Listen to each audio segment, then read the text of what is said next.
महोदय, आपने शायद सुना होगा कि हमारे देश के कुछ भागों में हिंसा की घटनाएं हुई हैं। आपने यह भी सुना होगा कि हमारे यहाँ कुछ ऐसी उग्रवादी तत्व हैं जिन्हें हम नक्सलवादी कहते हैं। वह किस प्रकार पनपे? इसलिए कि हमारे देश के कई भागों में समुचित भूमि सुधार कानून नहीं है, और जहां ऐसे कानून हैं भी वहां उनका परिपालन ठीक से नहीं हो रहा है। इसलिए देश के एक भाग में कुछ उग्रवादी राजनैतिक तत्वों ने लोगों की भावना को भड़काया, और ये लोग प्रायः पिछड़ी जनजाति के लोग थे तथा उनका नेतृत्व करके वहाँ के जमींदारों पर तीर कमान और भाले से हमले किए, उनकी हत्या की और उनकी ज़मीनों पर कब्जा कर लिया। अब काम करने का एक तरीका यह भी हो सकता है, लेकिन एक और तरीका यह है कि हम देखें कि अन्याय हो रहा है और इसलिए ऐसे कानून बनाएं जिससे एक व्यक्ति के पास अमुक मात्रा में से अधिक भूमि या शहरी संपत्ति आदि न हो।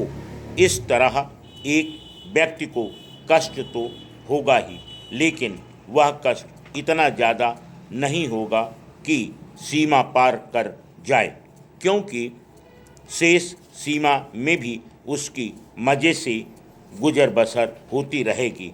और यह कीमत है जो हम शांति और आर्थिक विकास के लिए चुकाते हैं। और हम सब जानते हैं कि इस देश तथा अन्य देशों का यह अनुभव है कि जब जनता को समान रूप से अवसर उपलब्ध होते हैं तभी समाज सुदृढ़ बनता है और ये तनाव कम होते हैं। हम स्वतंत्रता और लोकतंत्र की बात करते हैं, लेकिन इन शब्दों का अभिप्राय आज ठीक वही नहीं रह गया है जो कुछ वर्ष पूर्व था।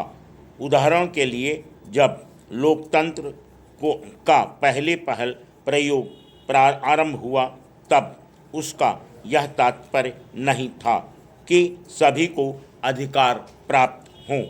उसका तात्पर्य था कि कुछ विशिष्ट लोगों को अधिकार मिलें, जबकि बहुसंख्यक लोग अधिकारों से वंचित रहे। लेकिन युगों के क्रम में इसका अर्थ बदलता गया और आज पिछले सीमित अर्थ को कोई भी नहीं स्वीकार करेगा। और आज विश्व के सभी प्रतिवाद आंदोलन इसलिए छिड़ते हैं कि कोई न कोई समूह महसूस करता है कि चाहे वह काला हो या गोरा या युवा हो वर्ग, वह अधिकार नहीं पा रहा है जो लोकतंत्र के अंतर्गत उसको प्राप्त हैं। नेक्स्ट। अध्यक्ष महोदय, भारत में हम एक ऐसा रास्ता खोज निकालने की कोशिश कर रहे हैं जिस पर चलकर हम समाज को बदल सकें, ताकि धीरे धीरे वह सभी जो सदियों से वंचित रहे हैं समान नागरिक बन सकें।